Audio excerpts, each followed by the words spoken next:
What is up, guys, and welcome to the Meeple Minded, a show where we have spent way more time arguing about what counts as a gateway game than actually playing them. My name is Jason. And I'm Ant. How are you doing this week, sir? Very good, sir. How are you? Not too bad, not too bad. It's been a little while. Has been a while. We skipped an episode again or two. Because we're pretty terrible at what we do, obviously. Pretty much, yeah. But yeah, it's been an interesting month.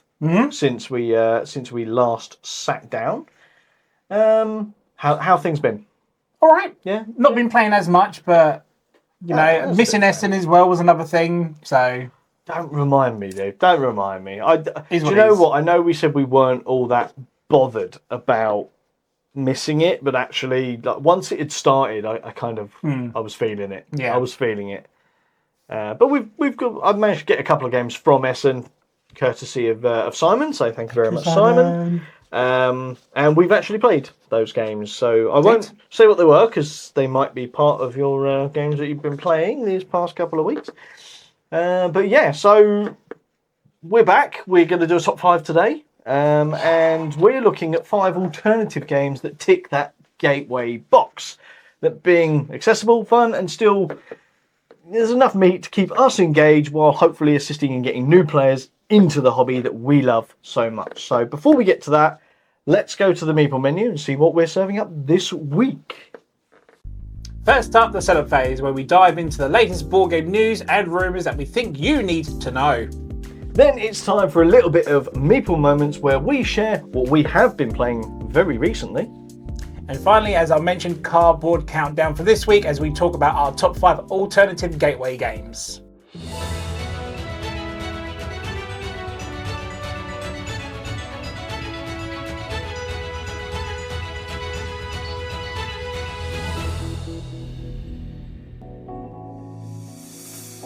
So, of course, we have to go over to the news first, and we're starting off with Amigo Games are set to close their US arm, which is, of course, the US subsidiary of Germany's Amiga Spiel.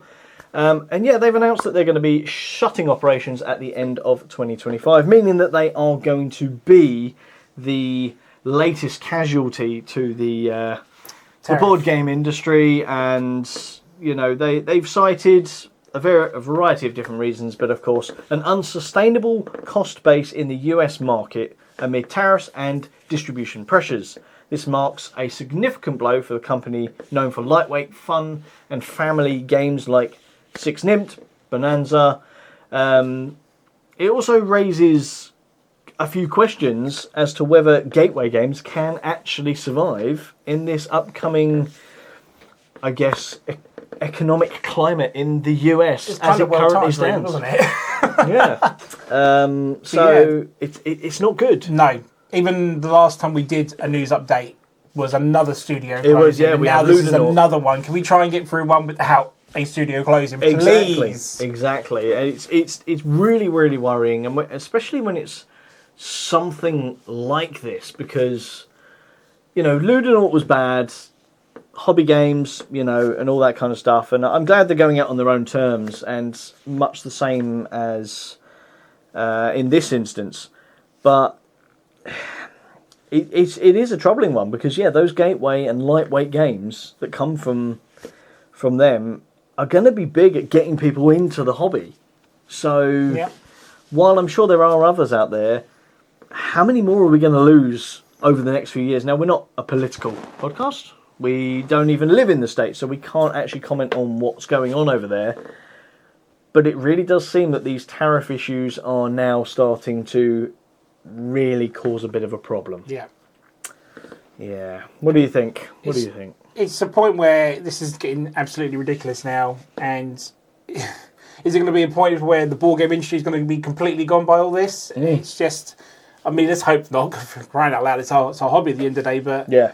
It's going to be one after another if this just keeps continuing, and it's a real shame because no one wants to lose business, games, jobs, or anything like that at all over this. Yeah. But I mean, we've been talking recently about Call Me or Not, Simon.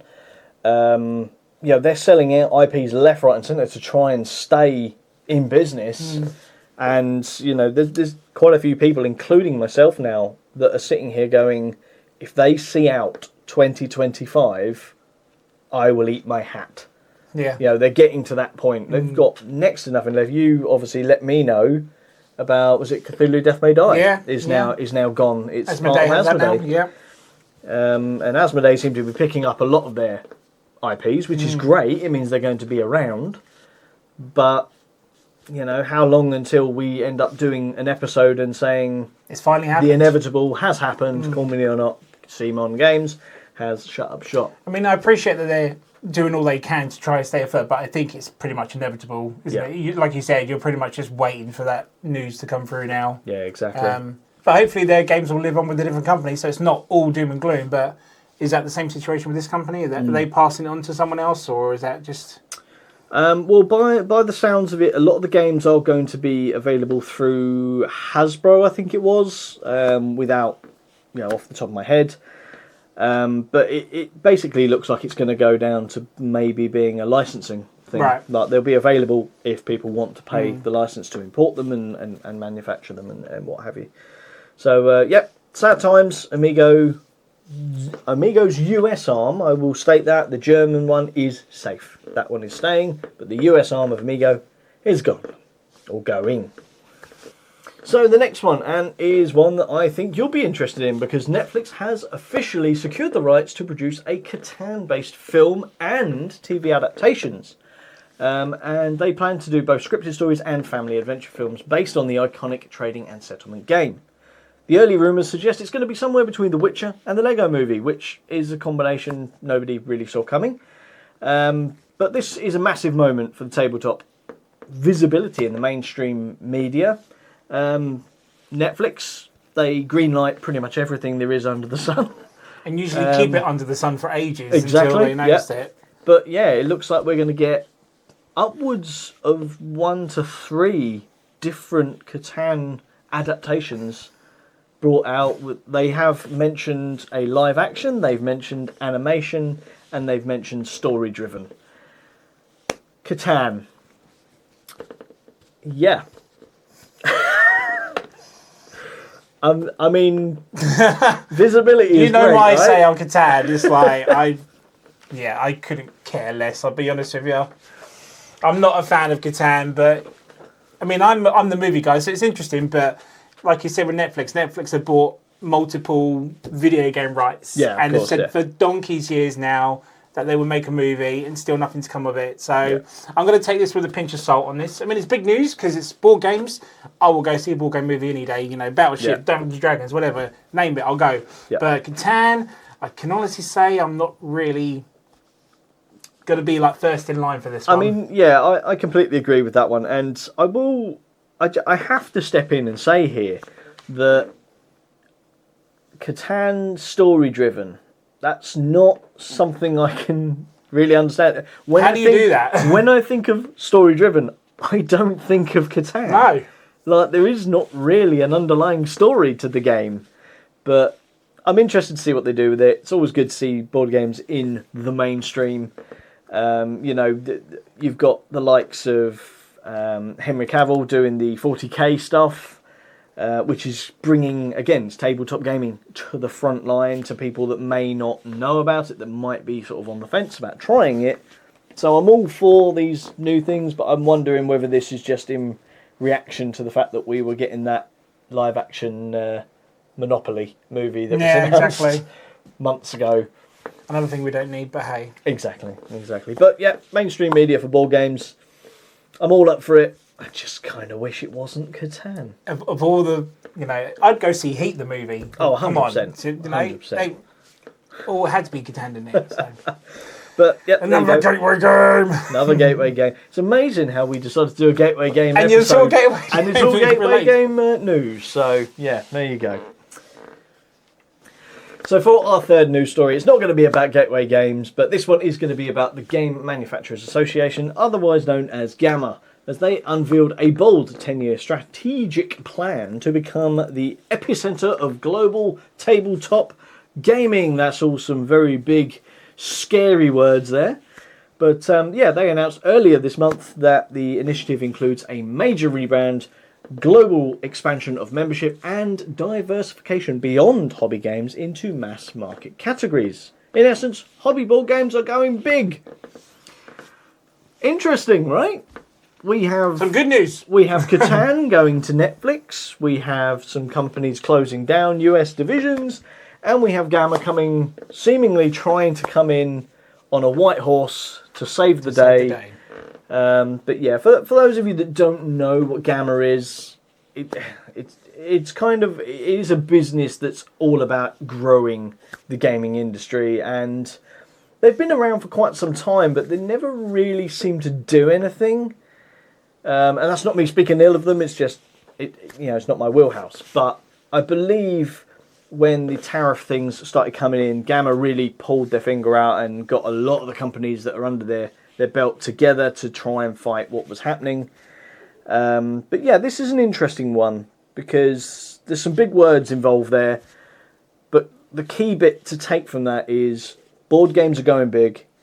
We want hobby board games to be mainstream. Absolutely. So I'm interested to see what that entails because that's very, very broad of a statement. Very big. But yeah, Gamma, welcome. Welcome. Let's see what you can do. It's about time. Okay, guys. So moving on from industry news, let's talk about the games that we actually played as we transition into our Meeple moments.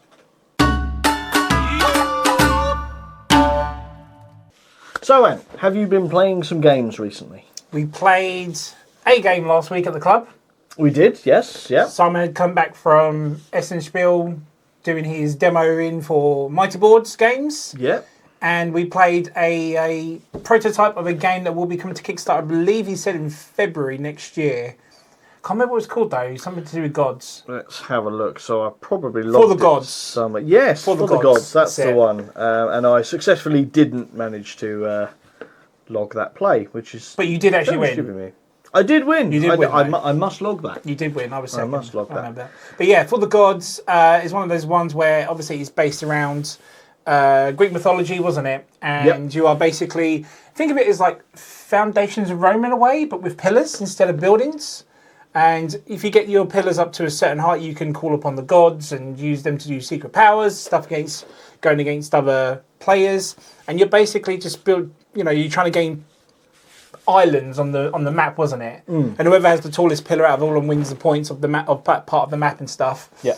Very clever, very great how you do your turns and stuff, because it's all about what tokens you draw out of your bag. You can only draw 5, and they all do certain things. They all have certain numbers on. And you have to spend them to move, spend them to build. So you have to really think about what you've got in front of you, because you've got it behind boards. You can't see what other players' other tokens are and stuff.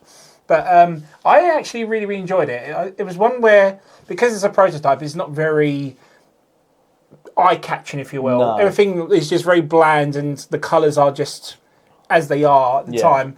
But some of the artwork was great for the cards and the gods that you can use, and you can have different gods every play as well. So it's a different game every time, so good replayability. Yeah. But I'm considering backing it. Maybe I actually did really quite enjoy it, to be honest. Yeah, I really enjoyed it, and I think the production could well lead to being a very interesting production because you've got those nice sort of. They're 3D printed at the minute. Yes, yeah. But the stackable columns, and then you have like the tops of the columns and stuff like that, which are all slightly different. You had the nice sort of wooden ships for moving about the board as well. And we did sort of sit down after that game, didn't we, with one of our regulars, Dave, trying to math out whether there was an optimum way of actually getting round that board and whether it's actually possible to do everything.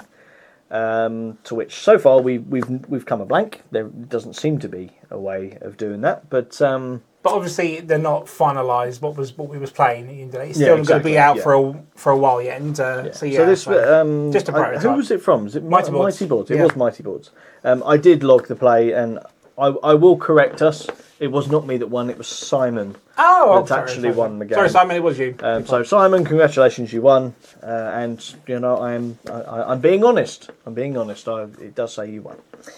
But yeah, really, really interesting game. I did enjoy it, and I actually want to play it again at some point. We just need to arrange a time with Simon to get that to the table. Please. So yeah, I've played so much over the last few weeks, and it's been absolutely fantastic. Just this week, I've played 10 plus games, which is very unlike me, considering it's only Wednesday, Tuesday. It's Tuesday. That's how bad that is. So yeah, I've played 10 games in a couple of days. It's fantastic. But yeah, I want to talk about. Let's pick Soda Jerk. Tiny little small box game. Designer was Krishy of the Dice Tower. Really, really interesting game. We played this together as well. We did, yep. It's kind of got courtesan vibes to it, doesn't it? Where you've got like the playing cards down, whether they're positive or negative points. In courtesans, you place it on top to make it positive, and below to make it a negative. Right. Whereas this one, they're sort of combined in one section, and the only difference that I could really fathom with this one was you could spend your action to actually flip over a face down card, so you could sort of see what was going on under that one, and then basically you do this for the entire. I think you have 13 cards if memory serves correctly. I could be wrong, but you keep doing this until one of three things happens. All the cards are turned over. That triggers the end of the game instantly. One player starts their turn with just three cards left in their hand, or all players involved, so in a two-player game, if we passed or flipped over a card consecutively, that also triggered the end of the game. So you might end the game with quite a few cards left in your hand, but that's kind of what you want to do, because once the game is over, all cards are flipped over. You then figure out whether I think they're fruit, isn't it? Like different fruits. Yes. That go into a lot of syrups, I guess, that go into the drinks. So we'll say it was strawberry in a positive or a negative. So we've got 5 positive that are there, and we've got a -2. So there's +3, and then you get 3 points for every strawberry card that you have remaining in your hand. So if you've managed to get a +10 on strawberry, and you've got one card that's a strawberry card, it's worth 10 points. If you've got 2, it's worth 20 points. So there are really good ways of mitigating that, and sort of, I can see that Ant's probably going quite a lot on lime, so I'm going to sabotage him by coming in and putting negative on there. Now, which he did do. I did, and it works really well at all player counts, but one thing I do want to particularly talk about is the 2-player variant, where you get... I like this. Yes, you get an additional card into your hand, and it's only in the 2-player variant that when you play this down, and it is revealed at the end of the turn, if it is the only one of that type of card, it flips whatever it is on its head. So if it's +10 for strawberry, if it's got one of those cards on it, it suddenly becomes -10. The only way to stop it from doing that is for the other player to have also played that exact same card on that pile, because then it reverses the reverse. Really, really interesting. I have genuinely enjoyed playing this quite a lot. Yeah, and I like the fact that there's that 2-player variation for it. 100%. Because obviously 3 and 4 you don't have that card, but has he played the swap over? Yeah. Is he going to play it? And I want to keep flipping cards to do it, but then if you flip a card afterwards, it means it's game over. Exactly. And you might strategically want to end the game quickly. It's like, oh well, Ant's flipped over a card. Do I trigger the end or not? Should I trigger the end of the game? Because I think he's trying to find out if I've played that card. And I'll be honest, I think a couple of turns I did the end game without realising. So you flipped a card, then I flipped cards around. I've just ended it. So, and that's the good thing, because you've got to keep your mind in the game, right? Because someone could flip the card, especially the 2-player. When you're it's a very quick game, very, very fast paced. And you sort of think to yourself, let's flip that card. If you've got it in your head that you want to flip a card, and you don't notice that the other person's flipped that card, oh my god, I've just triggered the end of the game and I wasn't ready. Or maybe you flip the card to find that it's actually a -3, and you know that all you've put down is a 1. And it's, oh no, what am I going to do? But yeah, it's good fun, really, really enjoyable, very quick. And like I said, small box game, we're talking smaller than a Helvetic box game. It's really good. Easy. Doesn't use standard size cards though, my only criticism. But yeah, that's some games we've been playing. Would you like to talk about some games that we don't often play, but we occasionally do? You know, the old gateway games. Yes, the ones we don't play anymore because we're past those by now. But this is the thing, right? So this list is interesting because, I mean, I know for my list that I would play these games any day, even if I wasn't teaching new people. Yeah. But these are the games that I tend to go to first and foremost, instead of the likes of Pandemic, you know, Ticket to Ride, Catan, Splendor, all of that jazz. These are the games that I would prefer to go for. I'd be interested. Have you gone down that route? Yeah, so basically I've gone down the route as to like, these were the ones I would have liked to have started with if I knew of them at the time. But I've also tried to incorporate every different type of game as well. So I don't think any two are the same in my top 5. So that's another thing. And some are just ones I had better experiences with compared to other gateway games that I probably should have had a better experience with. But these are just our choices. You don't have to go by them. If you have other choices, then please comment below, let us know. But these are our 5. Take it with a grain of salt. Yep, nice. Well, let's get to it, shall we? Let's do it. Let's do it. Ladies and gentlemen, it's time for the countdown.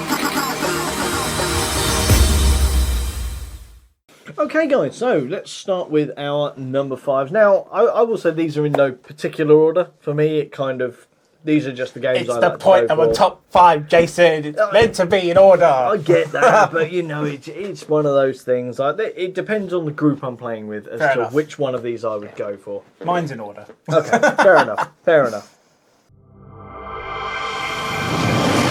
Number 5. Yeah, I will start off with Waterfall Park. Ooh. So this The new Chinatown. The new Chinatown. So Chinatown is an interesting. It is Chinatown with a retheme. Yeah. But I wouldn't use Chinatown as a particular gateway game to get new players into the hobby because it is a bit. It's a bit dark. It's a bit dingy. It's not as inviting. Whereas Waterfall Park is incredibly inviting. Absolutely. It's bright. It's vibrant. It's a theme park. It's not a theme park, let's be honest, but it's a theme park. And it's got better pieces to actually put the pieces on as well. 100%. The production quality's there. And again, one of the things that I get asked a lot when I am introducing new people into the hobby, playing these games, is, oh, that game was really good. Where'd you get that from? How much did that cost? When you start using games like, I'll say Ticket to Ride or, you know, whatever, it's, oh yeah, you get it here and it costs this much. Whereas if I'm saying something like Waterfall Park, 20 to 30 pounds is a bit more stomachable than 50 to 60 pounds. 100%. You know, and when you're preaching to the choir of, you know, this is a great hobby. It doesn't cost you as much. You can really get a lot of value out of this hobby. And the first thing you're saying to them is, oh yeah, this game costs 50, 60 pounds. That's just the wrong thing to be saying to them. Now, I'm not saying that every game on here is going to be dirt cheap because it's not. But I find that Waterfall Park is a great one because it's really, really easy to teach. There's only 4 rounds, so it's not too long. Not too long. It's meaty enough for me that I don't get bored out of my brains talking or playing it. I even played it this week. Oh, okay. You know, not with new people. I just wanted to play it. So I have played it. And yeah, that's kind of the key thing when I was constructing the list is when I'm teaching new players, I don't want to be bored out my brains. Yeah. So I need something that's going to keep me interested as well as getting those people into the hobby and hopefully get them spending money so that I can feel good about making the industry bigger, because bigger industry brings more games that I'm going to be interested in. Therefore, Waterfall Park was my first and foremost one to go onto this list.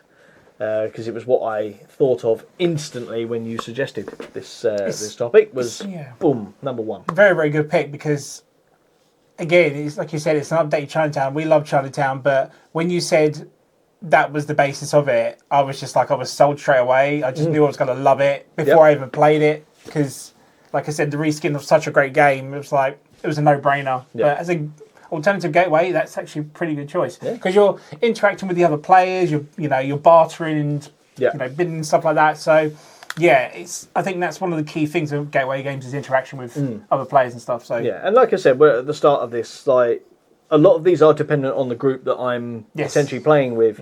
If I'm introducing someone who is coming across as a bit timid, I'm not going to be going to something like Waterfall Park because that does involve the negotiation. There tends to be a bit more of a boisterous atmosphere with something like that. However, a couple that are interested in trying games, how great is it to cause them to split up and argue and all of that jazz? And just watch it go. All over a board game. And I'm sitting there poking the bear, prodding the fire, whatever you want to call it. Watching them going, look at them go. But yeah, that's it. Waterfall Park is it's the first one that had to be on my list, and there you go. I'm happy that I remembered to put it on there. Nice, mate. Because I will be honest, since writing this list, I've remembered probably 10 other games that I could stick on this list. You're probably going to tell me that I'm going to be, I could have put that as well. But there you go. Waterfall Park is my number 5. Cool. What about you, sir? So my number 5, I'm going to go in a little bit harder for new players, but hence why it's higher on the list. Speaking of Mighty Boards, I'm going to go with Mighty Boards Art Society. Good choice. For number 5. Good choice. Bidding as well as polyomino, and we love that word. Oh yeah. So it's a bit of polyomino. So James isn't here for it, but yeah. So yeah, it's the two potential into one where you're trying to build your own art gallery. You're the player that puts certain pieces or pictures that you don't actually know what's on them, and you need to try and bid other players to get certain ones to add to your gallery, but you can't have the same color frames as other ones to connect to your other pictures. But it's the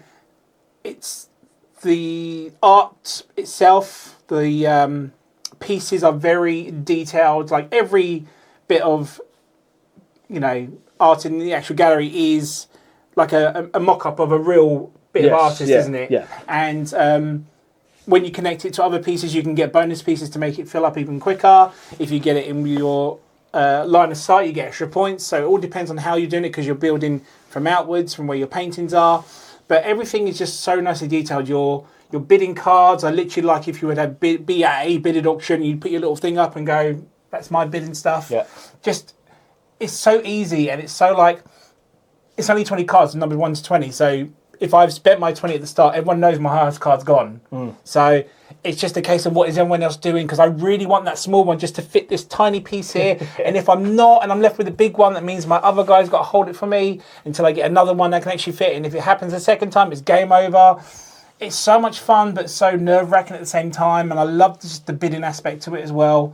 But mixed in with the polyomino as well, it's brilliant. And it's such a small, section you have to build, but still quite, how do I do this? Can I get that piece before that person? Yeah. Or should I just spend my low card straight away and just start, going at it? Yeah. But even the first play tokens, the little hammer. Oh yeah, exactly. The gondola thing, The theme is fantastic. It's just so good. I mean, it was one of those ones that Board Stupid showed to me a couple of years ago. I think it was their favourite game of the year, actually, that year. And because I'm not into art galleries or anything like that at all, I just thought I wasn't going to like it, but it's so much fun, and I think it's a very warm and inviting game to get people as a gateway game, really, to be honest. Yep. So that's why it's my number 5. That's a very good choice. Again, this is a game that seems to never go away. Like I think they've got a new edition of it coming soon, Deluxe, like an all singing, all dancing edition. And I thought the original was pretty pucker. It's pretty good, yeah. It was very, very good. But yeah, the game provides a nice challenge for people that are already into board games and modern hobby board games.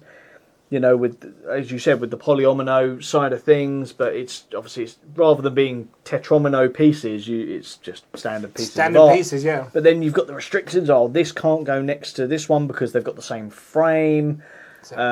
This one's I want to put in the centre of the board because it's going to score more at the end of the game, or more importantly, I'm going to try and make it score more because that's another thing you can, do certain things to try and adjust the value of different types of art. There's a lot of stuff there to keep, you know, your normal gamers happy, but it's easy enough that a newbie, you know, a potential person wanting to join the hobby can just stumble through and not be completely decimated by me or little Jimmy, who know how to play the game really well.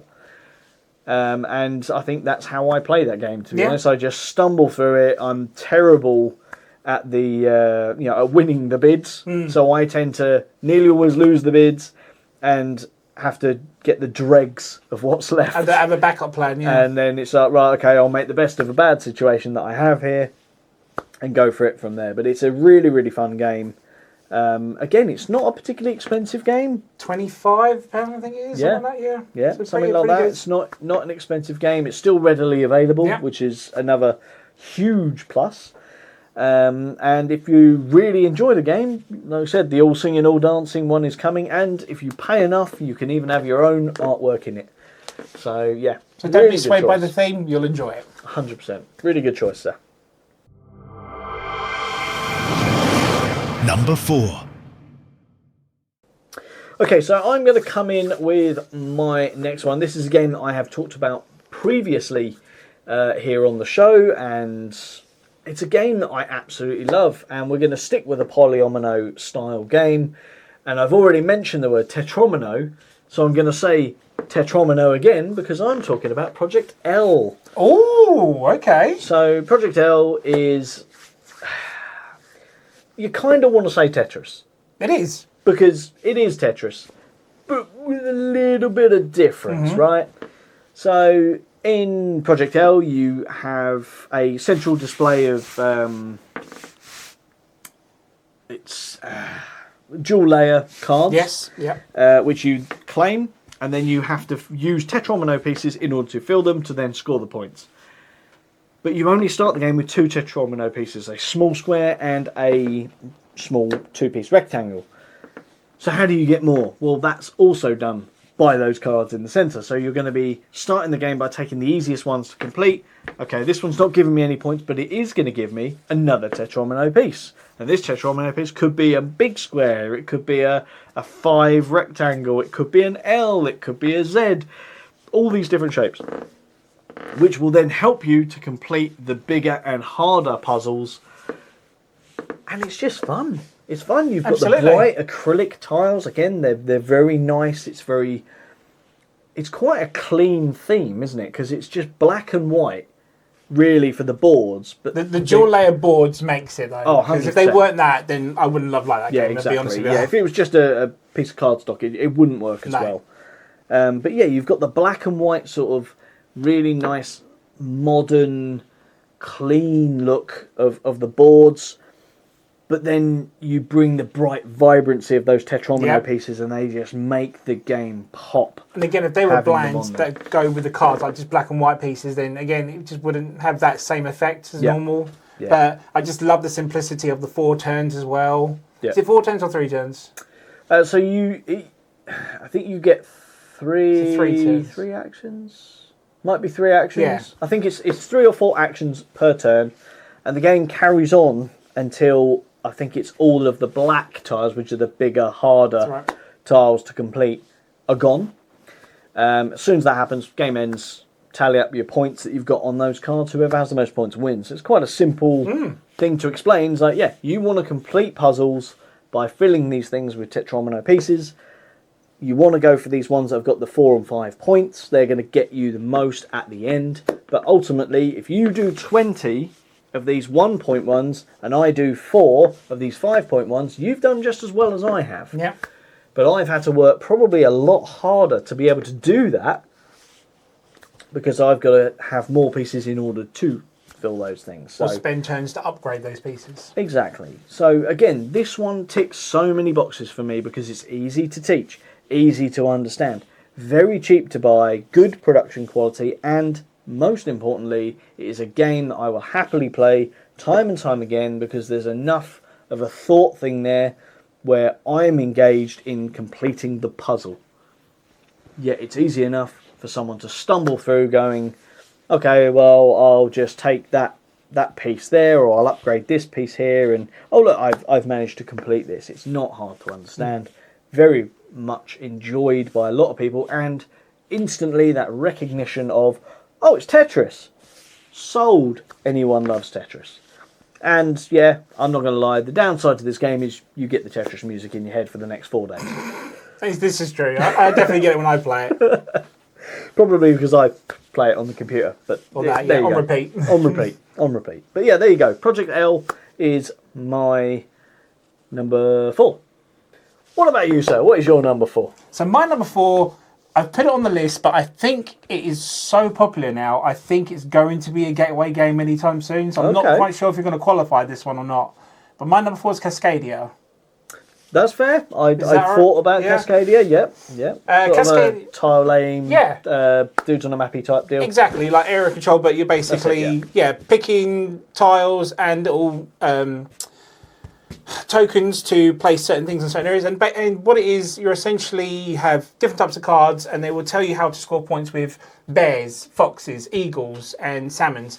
And normally it tells you on the cards how to do it. So salmon, you need so many tiles to be connected to one another with a salmon tile on top. Yeah. A fox needs to have 5 different animals around it to score. A bear needs to have 2 of the same. There's loads of different ways to do this, but it's kind of like a comfort game, but I think it's a very good gateway game to get people into board games, because it's just a simple, I'm going to pick this tile and I'm going to place this tile. That's all it is in the game. And you keep going till the tiles are done, and you get certain pine cone tokens which lets you alternate your picks and stuff, which is very clever.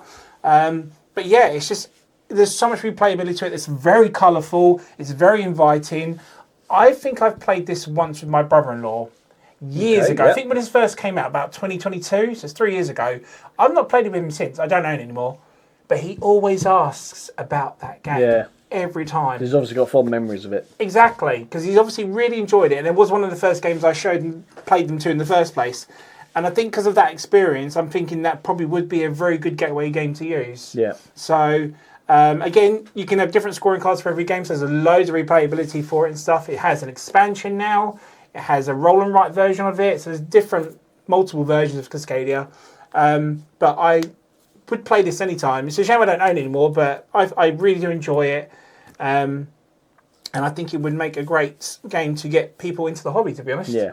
Yeah, I would definitely say that Cascadia is probably already in the sort of gateway game category, if not it's getting banging on the door, going, I deserve to be in here.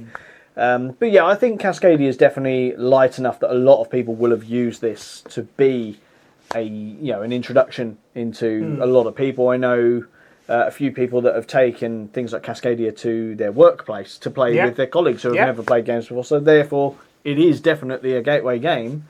It's not a game I personally use. I think I've only ever played Cascadia maybe once. Okay. Didn't disenjoy it, but it didn't captivate me enough in order to get me to buy out and think, oh, I should have one of this so that I can introduce new people.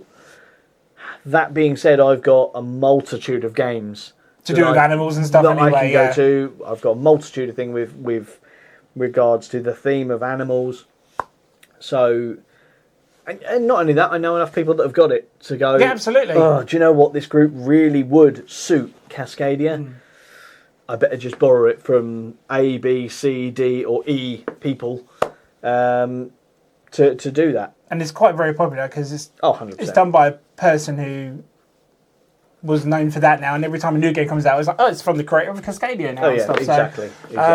But yeah, I really enjoyed it. I kind of missed not owning it, but it was one of those ones where Bored Stupid again showed it to me. I played it, and I thought, well, this would be something I can get my daughter into, or my wife into at the time, whatever. But yeah, it's just, it had to go on the list just before it got into the actual gateway games thing. So I'm having it, but you're probably going to put in the comments, oh, it's already on there, Anthony. I don't care. I'm taking it. It's my number 4. That's what the comment section's for. Exactly. Shouting at Anthony. That's what we Shout like. at me. That's what Challenge we like. me. Number 3. Okay, so moving on to the number 3s. Now, this one I think is going to make it onto quite a few people's gateway game list because it has been stonkingly good since it came out. I've actually got brand new art in the room for this game, and it is, of course, Heat Pedal to the Metal. Yeah, it's over there somewhere. This game came out, what, 3 years ago? 3+ years ago now. We've had a few different expansions for it. Some of them good, some of them not so good. But the base game alone is great fun, and there is enough of a game there for us to really sink our teeth into and enjoy it for what it is. And what it is a racing game. It's probably one of the best implementations of racing games, in my opinion. I know not everyone feels that way. Anthony. But yeah, Heat is nice and easy to understand. It's got a lot of cards based into it for your movement. There's enough of a sort of challenge there for people to sort of sink their teeth into getting into the theme of, I'm going to slip around this card and I'm going to, sling it into the corner, and if you're me, completely spin out 7 times in a row. There's fun to be had. The only downside I would say to that game, as a gateway, is some people don't tend to understand the board, the player board. Yeah. And when you've got the different sections, you've got to do this first, followed by this, followed by this, followed by this. Some people forget that and they skip bits, and they, because they've planned to skip bits, they then can't do this, which stops them from doing something else they planned on doing, and there's a bit of confusion there. But providing you're not a rubbish teacher like I am, I think it's a pretty simple game to understand. It's fun. People know racing. It's they've got the reference in real life with F1, and the various other different racing. Obviously, it's based more on 1960s. Yeah, something like that. Yeah. Racing, but yeah, they know Formula One. Everyone knows that there's racing, and this just gives you that sort of. It's as close to getting behind the wheel of a race car you can get while playing with bits of cardboard, because that's what it is. Just bits of cardboard, some nice little plastic cars. It looks good. It's got good table presence. The artwork for it is brilliant as well. And like it's for stunning, the races, the racetracks and stuff is really nice. Yeah, and if you get people that are genuine race fans and you plop down the Monaco inspired track, they instantly go, "Oh, that's Monaco." So there's obviously an attraction there for people that do like racing. And there is a multitude of quite lightweight racing games. You've got Long Shot. It's an interesting racing game, although that's more of a betting type racing game. Obviously, Downforce used to be this position I used for to like me. Downforce. But Heat, I think, just about takes Downforce purely because it's more of a racing game. And racing, I feel, is a bit more attractive to most people than a betting game. Downforce has still got the element of betting into it, isn't it? It does, yeah. Heat, fantastic little racing game. I haven't played it in a while. I kind of want to play it again. But I think it's a great introduction game for a lot of people. How do you feel about it, Anthony? I know it's not your personal favourite. It's not my personal favourite. I would still play it, but I think, like you said earlier on, it's who you have as a teacher to teach the game, because I have had, not me personally, but I was in a game where we were teaching other players and they were just getting so confused with the burn rubber, the slipstream, how I'm turning the corner, how much am I burning, how much metal am I burning and stuff like that. So again, if you've got a good teacher to get you to grips with what the rules are and stuff, you'll have a blast of it, absolutely. But no, I don't mind Heat. I used to love it, but I had a few bad experiences with it. So I'm not saying I would still play it, but I haven't played it for a while. So maybe we can get it to the table and see how we feel about it again. Exactly. But that's my number 3. Heat 3. Pedal to the Metal. What about you, sir? What is your number 3? So my number 3 was higher on my list, but then I remember a few better experiences with it, so it went down a little bit lower. But my number 3 is going to be a bluffing game, and it's Simon's The Sheriff of Nottingham. Okay, yeah. Bit old school, yeah. Very old school, but it is one where I love to see people bluff. I love to watch people bluff. So if anyone doesn't know what Sheriff of Nottingham is, you have a bunch of cards that have like different types of food in it, like bread, chicken, cheese, or you have counterfeit stuff, which you're trying to get past the Sheriff of Nottingham. And a player will play the Sheriff of Nottingham once per turn, and you are basically filling up these little bags with cards. I think you can have a maximum of 5, and you can say, right, Jason, there's 5 bread in there. Yeah. So now Jason decides whether he wants to open that bag and see if I'm lying or not. And if I was lying, I owe him money. If I wasn't lying, he owes me money. Yeah. But it's just how it's not just one bag at a time. The sheriff takes all the players' bags, and you'll be like, I've got this, I've got that in it. And I just love watching them squirm and be like, do I open it? Do I not? Because I'll be out of money, I'll be out of pocket if I do, but then I might gain money if I do. It's just, I love the gathering of it all. And I remembered, so I introduced this to someone before COVID happened.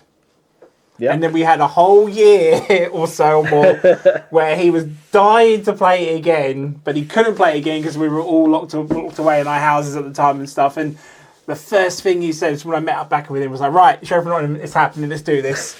And he always talks about it. Now, there is Simon's a couple of years ago done a Robin Hood version of it, the Disney version of Robin Hood on it. Yep. So if you can get hold of that version, it's really good. If you love the movie and stuff, you can you can do quotes for the film and stuff. It's so much fun. But it's one of those games where I think it's very misunderstood. Like I said, Jason said it's a very old game, so not many people talk about it much. There is a second edition of it now, I do believe, which is, again, very cheap, £25, £30 if that.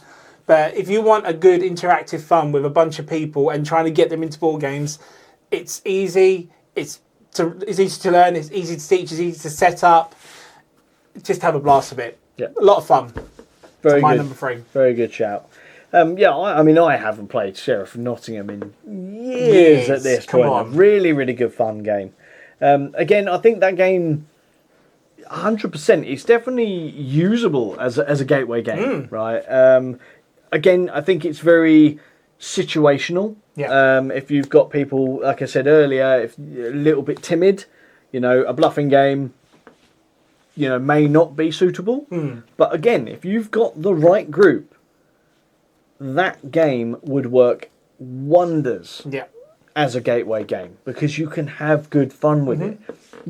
Other games that have that sort of ilk, you've got the likes of Cockroach Poker, That's Not a Hat, smaller versions of the game, but, they're not as enjoyable as something like Sheriff of Nottingham. That's Not a Hat, great fun. I don't mind playing it.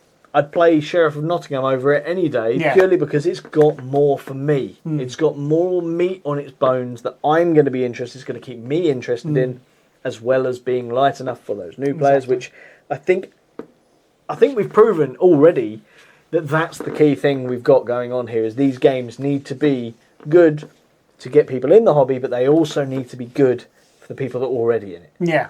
And that is definitely a game that I would say ticks those boxes. Yeah, it's one of those ones where I've seen a lot of people say, that was a great game, what else have you got? Yep. Yeah. And that's what I want. the reaction you want. Exactly. That's exactly the reaction you want. It's either that or, oh, God, that was good, can we play it again? Yep, exactly. There's 2 reactions that you want from new players once you've played a gateway game, and that is, what else have you got? Can we play that again? Can we come back over another time? The last thing you ever want is, yeah, that was all right. Yeah, exactly. You probably haven't done as good a job as you could have done at getting them into the hobby. Because you were playing Heat. The reaction. Because we were playing Heat. We had a bad teacher. I'm joking. But there you go. Yes, that's your number 3. That's number 3. Let's head on over to our number 2s. Number 2.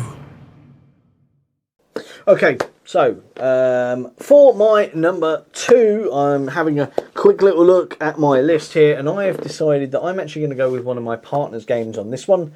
But the first time I played this game was actually with you, sir. And arguably this could already be deemed as a gateway game, but I'm not going for the original version. I'm going for the, in my opinion, more interesting version of Seven Wonders, as we talk about Seven Wonders Architects. That was going to be on my list. Oh, I took it off last minute. I did wonder if it was going to make it on there. But yeah, Seven Wonders Architects, nice, to be specific. Now, Seven Wonders, yeah, that is one of those games that everyone is like, oh yeah, that's a gateway game. But Seven Wonders Architects, to me, is just more enjoyable. Yes, absolutely. There's much more fun to be had with that game. You've still got the sort of fighting element to it. Yeah. but you also have that sort of nice building mechanism to it as well, where it's like, oh, I can see the progression on my board, but oh my god, I can see the progression on their board. And it's just, there's just more. There's more of a game in Architects, let alone the production. Yeah, I mean, the original 7 Wonders is a great game, don't get me wrong, but I find that it's one of those ones where it's got way too many symbols on it for you to concentrate on everything else, and then what you're trying to do at the same time. It's very symbology heavy. Yes, absolutely. Whereas this still is, per se, but not as heavy. Yeah. And, but yeah, sorry, carry on. Yeah, no, I'm pretty much done with what I was going to say about it. It's so easy to play as well. You take a card from your left or your right, all blind. That's all you're going to do. Yeah. And each one is simple, like, oh, I need that to build, or I get that to score victory points. Yeah, exactly. And you've got the fighting element in it, as I said, which means you've got the player interaction in there, but it's not really a brutal fighting element. No. It's not even like, oh well, I'm going out of my way in order to completely decimate someone and destroy their stuff. It's just, I'm collecting these cards, and at some point in the game, a horn is going to come out, and we're going to go, oh, right, we're fighting. Right, I've got more than you, so I win. I don't destroy anything of yours, so don't worry, but I gain, still gain points, 5 points or something like that. Am I better than you? Oh, no, you're better than me. Cool, right, you gain 5 points. Everyone's hunky-dory, and we crack on. No one loses anything, which is one of the biggest problems when you talk about fighting in games. That's instantly what comes to people's minds. Like, oh yeah, but if we're fighting, then I'm going to lose stuff. You don't do that in this game. It's a very friendly game. And it's, like I said, it's a nice theme. Egypt, man. I mean, it's just, when you say war in this game, you just don't think it because it's so colourful and friendly and stuff. And like you said, it's probably the most tamest war ever. It's like you win, I win, whatever. But you mentioned the horn tokens. What does the rules say you have to do with the horn tokens? You have to go. Yeah, it's the downside. I mean, it's the best side. That's why this is a great game. We don't want none of that. This is why it's great. But no, you were talking about the actual wonders themselves. You can have different ones every time as well. They all have different powers and stuff. So if you get to a certain point of building, you get to gain certain things. So every game is different as well. Even though you're still picking up cards, it will always be different, providing you pick a different wonder every time. Yeah. There's an expansion now, which is actually really good. Some Wonders Architect medals, which give you more things to do during the game, so you can earn more points, and gives you a couple more extra buildings as well. So, and that's dead cheap as well. I think that's only a tenner as well, something like that. It's crazy. But, I think the base game wise of that is probably more on the expensive side of my list. Right. Heat is probably the most expensive that I've done so far. I would say this one probably sits somewhere between that and I've already forgotten what other games I've talked about. Project L, there you go. Yeah, somewhere between that and Project L is where you'd be sitting with 7 Wonders Architects. But again, the production value is fantastic. It feels like a premium product, which again, when you're introducing new people, you want to get it across to them. Is like, this hobby provides a lot of value, and yes, certain things in this hobby can be expensive. But as long as what you're getting is worth that money and that you're going to get the plays out of it, the value follows. Yeah. The replay value is the key thing when we talk about value. And yeah, you can get in this hobby and never buy a game at all, a la James. But one game, James. But there's nothing wrong with that. We can take the mickey out of him for that. But there's nothing actually wrong with that. No, at all. At least he bought a game in today. He did, yeah. Do what you do, but I think the game provides a lot of value. There's a lot of replay value there. It's one of the games that my partner really, really enjoys, and she prefers that lighter weight game, the gateway level stuff as well.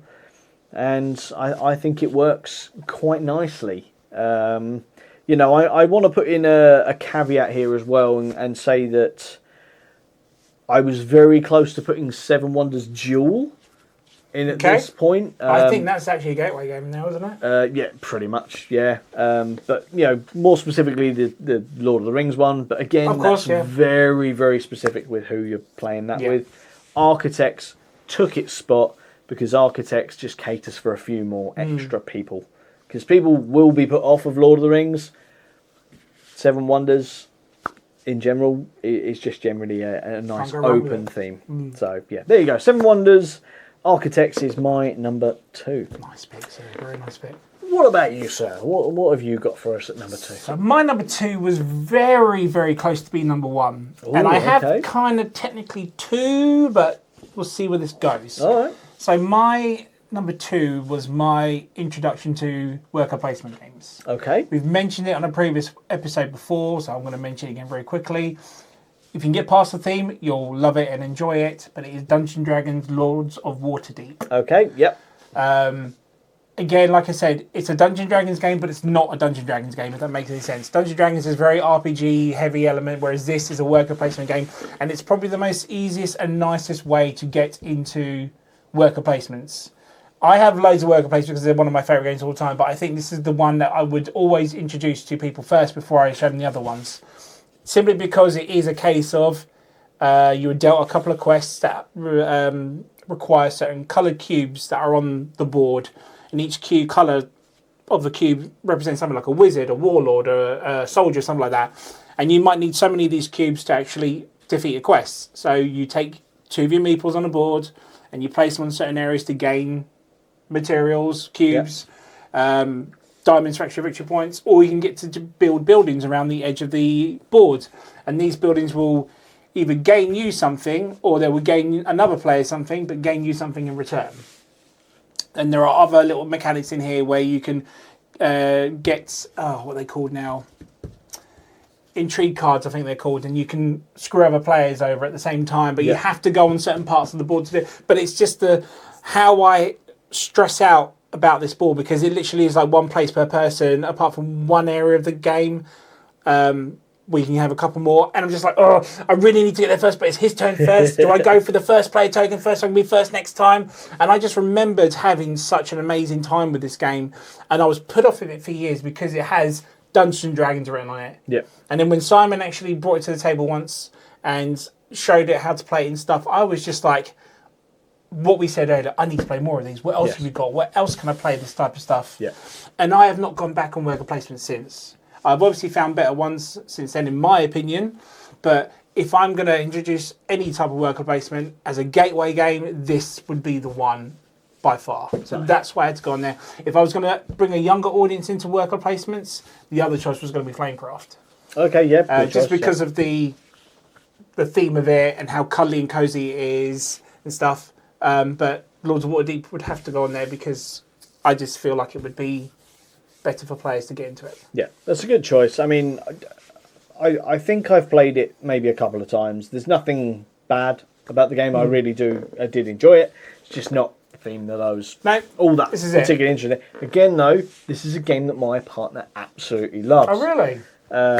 We don't own it. No, I don't. Whenever there's a chance for her to be at a game day, then that's there. She will go out of her way to try and play this game. And, you know, I'll talk more on the worker placement side of things, and I think that is a very good choice of game type for Gateway, because it's a very simple concept of you have this amount of workers or this amount of actions.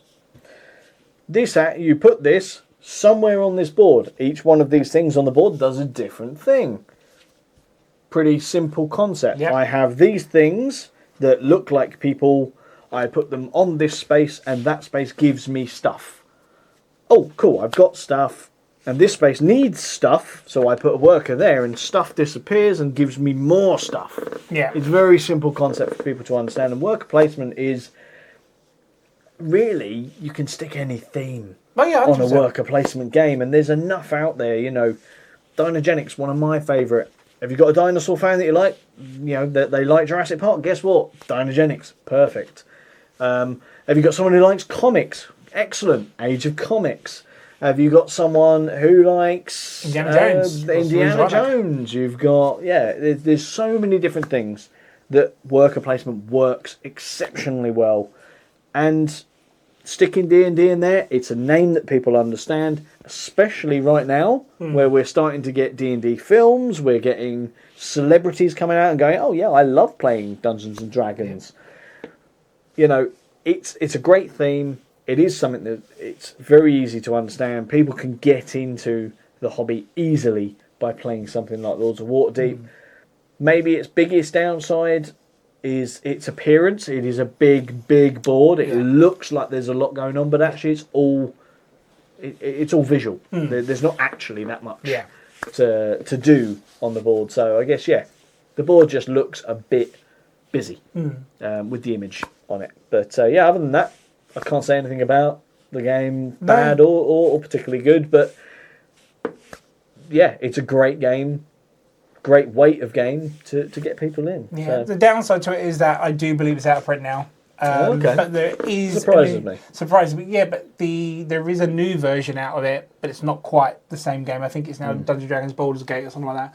I'm not familiar with Dungeons & Dragons much to know that, but I think that's kind of like a rehash of it, which is out soon. Yeah. But if you can get hold of a copy of it, you won't be disappointed. It'll come back. Yeah, like it's a popular enough game. It will come back at some point. So yeah, there you go. That's my number 2. Very nice indeed.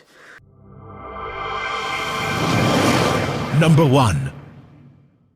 So let's move on to the number ones, Anthony. This is, I guess, we can look at it and go, this is the number one game that we go to when teaching new people, getting new people into the hobby. And I feel like I've done my list disservice because some of the games that I would genuinely go for first, I've already said. Ooh. So this one, I have to be probably quite shocking to you, I think. Okay. Because I don't unfortunately own this game anymore, but this was one of my go-to games for a long time. It's a game that you introduced me to as well. If memory serves correctly, it was a Spiel die Jahrhundert. And this is as no way close to a party game as I think no I would way. get. This is what I think it is. I think it is. Or is it a challenge? Oh, no way! Are you really? It's challenges. Wow! I don't know this either, but I love this game. So yeah, challenges. I didn't even think of challenges. Good shout. So yeah, challenges I put on my list. It was actually the second game right after Waterfall Park that I added to my list. I undenied whether I was going to leave it on there because I've got a few other games that were worthy of being on this list as well. But challenges is an interesting one because I used this game as a gateway game for a very long time. Wow, okay. Especially when I had large groups of new that's what it's players. designed for, yeah. Yes, because it's 8 players 8, yeah. that you can to do, and it's such a simple concept and easy for people to understand. Automated deck, deck battler, but you're also easing them into the mechanic of deck building, which again is one of my favourites because if they grasp the deck building aspect of that, guess what your next one is? You're coming and playing Marvel Legendary with me. Yep. And then we're talking heavier stuff, which I don't understand, but still with an IP that they're gonna enjoy. Mm-hmm. But yeah, challenges. It's really fun, very basic deck building. It's not the best produced game in the world, but the neoprene mats make it feel premium. Yeah. You've got the cards, which are a bit bland and boring because it's primarily white. Yeah. But the artwork is interesting. Makes people laugh as well. And the most basic of characters as well. They're not like anything special, but they still work with what they can do. Exactly. And the thing is, when you're talking about a gateway game, especially one of that weight, because that is as light can be. And yeah, you say the characters aren't anything special, but people were similar. It was like, oh, a dog. I know a dog. A cat. Oh, I know a cat. I must know this game. The familiarity with real life things is great for a gateway game. And then you add in the silly stuff like a clown on a unicycle falling over a banana. It's just like, oh, that's funny. I like that. But he's a +3 if this is your second card or something. Exactly. And it's like, there's text here. Oh, this one does something. Oh, that's interesting. And getting that kind of reaction of, oh, interesting. cool. That's positive. I like that word. If you say boring, guess what? We're going to put the game away really quickly because that's not good. But yeah, the word's interesting, fun, enjoyable. I've had a good time. They are all words that I've heard from people who have played challenges, including me. Okay. And it is a party game. I hate to admit it is a party game. It's one of a very, very few party games that I will play.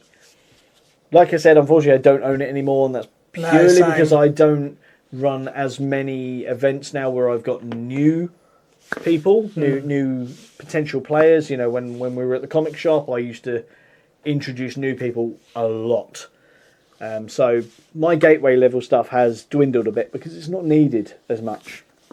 But Challengers was always right up there. Wow. That was with me every single night. But yeah, Challengers, really, really good. You've got Challengers 2 available as well. Yep. And again, this game is 20 to £25 maximum with neoprene mats. Oh, and a ton of cards. An absolute ton of cards. So there you go. Challengers is my number one. Wow, I am seriously shocked at that. I didn't see that coming at all. I thought like something like Seven Wonders Architects would be your number one or whatever. No. Challenges. I've not thought about that game or wanting to play. Oh my god, I really need to rebuy that. I really do. Oh wow, good choice. But yeah, there's a few honourable mentions that I have. We'll talk about them in a minute. But the spiel winner that no one talks about. Exactly. Challenges. Exactly. What's your number one? What's your number one go-to game for alternative gateway games? So you're talking about party games. Mine, unfortunately, is a party game as well. Okay. And this is the game that has probably helped the TV show Traitors become a thing now. And I think Jason knows where this is going to go. I think I do. My number one is going to be Avalon, aka The Resistance. This game is just everything to me. It's in my top 10 of all time. It is the one game I will always introduce to new people. And it's pretty much Traitors if it was set in the King Arthur times, really, because they're all with King Arthur, Lancelot and Merlin and Morgana and all that sort of stuff. And you're basically dealing out cards and you either are a bad guy or a good guy, and then you all close your eyes and then it'll be like, bad guys, open your eyes, you see who one another is, close your eyes, now try and figure out who Merlin is, and you win the game. There's 5 rounds on total, and I think it's the first to 3 with good or bad, and you need to take people on quests, and if they fail or succeed in that quest, either the good or bad guy wins. But again, it's trying to be a round table and try and think, who am I taking with me? Because we've got 5 players here, 2 of them I know are bad guys. So who do I go? But the bad guys can bluff in this, whereas in Traitors, obviously, the TV show, you can't. But in this one, you can. So they might be good for the first round, but then they might start killing people in rounds 2 and 3. But the beauty part of this is very simple. It's very quick. It's maybe a 20-minute game. But for a game that's £15 and comes in a small box like so, it has so much bang for its buck. It has different variations of the game, different alternatives to different bad guys, different good guys, and they have different abilities so they can do certain things. It is something that, like I say, I keep mentioning the BBC show Traitors and stuff, but a lot of people didn't know that this was probably taken from Avalon, and people should check Avalon. If you love Traitors, buy it, take it home, play it. I guarantee you good times ahead. I remember showing this to my friends once, and I told them how to play it, and I kid you not, we spent an entire day playing this one game because they were so hooked on it, and that's why this had to go to number one over the worker placement stuff. Yep. I miss playing big social deduction games like this. I remember playing this for the first time, and I was hooked. You'll be hooked if you play it as well. Yeah, again, very, very good game. It is the original social deduction game, isn't it, in a lot of people's minds. And if it wasn't for things like that, you wouldn't have the likes of Blood on the Clock Tower, which everyone and their mother seems to really enjoy. Don't get the fascination with that one, personally. Maybe I just don't like being part of a cult. But that's like 20 subscribers straight away gone. Is that gone? They're gone. No, it's not a cult. It's not a cult. It's a religion. That's another 20. That's another 20 gone. Shut up, Jason. Yes. I like Avalon. Again, it's a game I haven't played in a long time. But social deduction games, again, they can be really good for Gateway. Yeah. You know, people that haven't played it, because there's no, I've got to memorise everything to do on a board. I've got to memorise what actions I can do. I've got to memorise this, memorise that.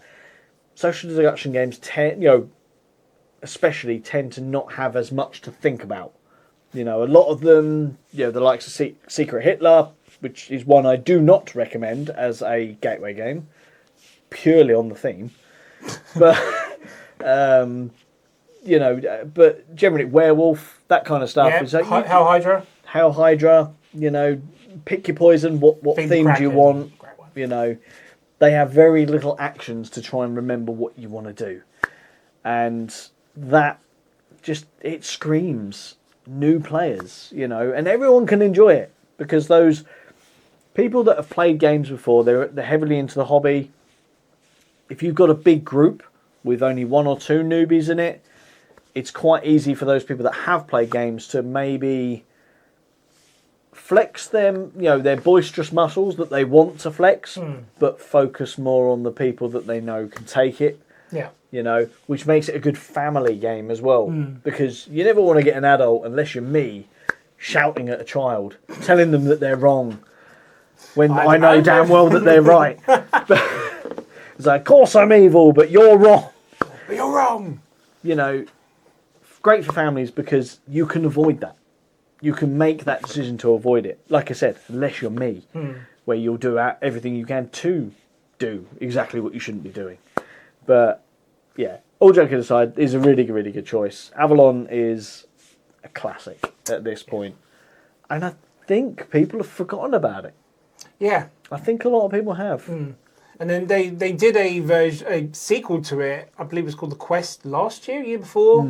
So it sort of came back, and they did a big box edition. But again, it's gone very quiet, because again, I don't mean to keep bringing it up, but Traitors is the new one now. So there'll be an Avalon version of that now. Course, I mean, I've seen that theme dotted about on a few games now. Yeah. So the only downside to the social deduction thing is that you need the players for it. If you don't have a bunch of players, I think it's 5 minimum for a social deduction, for a good game of social deduction.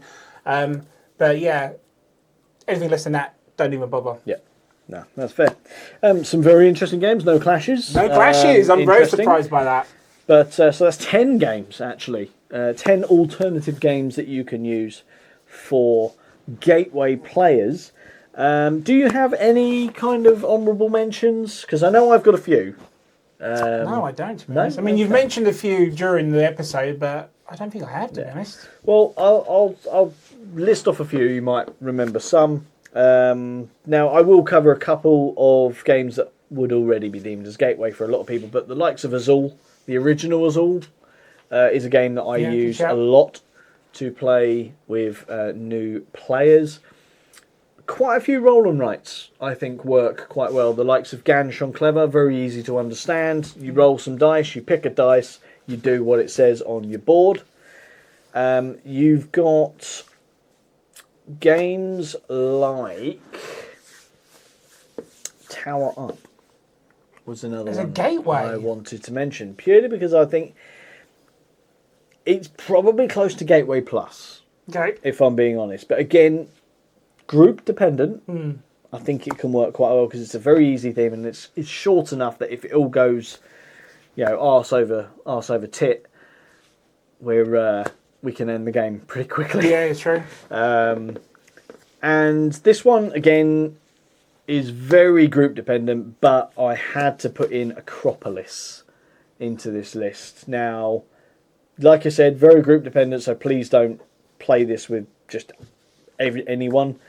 But it is a lightweight game, take something from the centre of the board, add it to your town. You can stumble your way through that game. You won't score big, but you could do it. And I think once they've played it once like that, they'll get the hint of what does and doesn't work, at which point the second game becomes really good for them. But again, that is very, very group dependent. I could joke about it and just say Ark Nova. Whoa. No, Beast of a gateway. Ark Nova is not in any way a gateway. But you mentioned Flamecraft. Really good choice on that one. I wanted to say Pergola because I really debated that. Yeah, but I it's think too much of a comfort game, I think. Yeah, the game is... It's light enough to do it, but there's just too much of a learning curve on that game, which is why it didn't make it. Would you put any duel games as a gateway? Would you class duels as gateways? I mean, I guess, yes, if I was maybe not playing. Okay. Like, if I had a couple that wanted to try a game, I might try some duel games. As I said, Lord of the Rings duel was one that I considered. I think Sky Team would be a good game, just two-player Sky Team, gateway. Yeah. Again, great game. I had to get rid of it because it just didn't see the table. But do you, viewer, think that duel games are gateway games, class as gateway games? If you think so, comment below and let us know. And what alternative gateway games do you guys have? Have we missed some? Are there some that we haven't played? Let us know. I've just thought of another one. Flashpoint. The original Flashpoint. Original? Basically Pandemic, but fun. But not Pandemic. Pandemic. There's nothing wrong with Pandemic. The Pandemic system is good. The Lord of the Rings one is amazing, but it's not Mr. Leacock, we love we do. But no, and any recommendations as well, please let us know. Yep. Be happy to give those a go. Yeah, I mean, any that you do have that we don't have, that we haven't played, I'm up for trying them and actually changing this list potentially in the future. We can't play them if we don't know them. All the time there's more games coming out, and there's always the potential that this list could change. Absolutely. Only the day that they announce they're never making games again is the day that we have a definitive top 5 alternative gateway games lists. I think all our top 5s change the day after the episode comes out, and honestly, so... We are the worst at making top 5 lists, really. But I enjoy it a lot. Yeah, exactly. We love it. It also means we can just redo the lists because they change. Exactly. Which is great. But do. Yeah, exactly. But yeah, that's all I'm going to mention on this time because I could sit here and just rattle off games left, right and centre. Me too. But let's not do that. Let's not do that. Let's save that for another episode. We will. We will indeed. So yeah, shall we sign off? We shall. Yeah, excellent. Do you want to do your favourite bit? I've already done it, haven't I? But yeah, if you liked what you listened to, please like, comment, share, and subscribe. It goes a long, long way for us as always.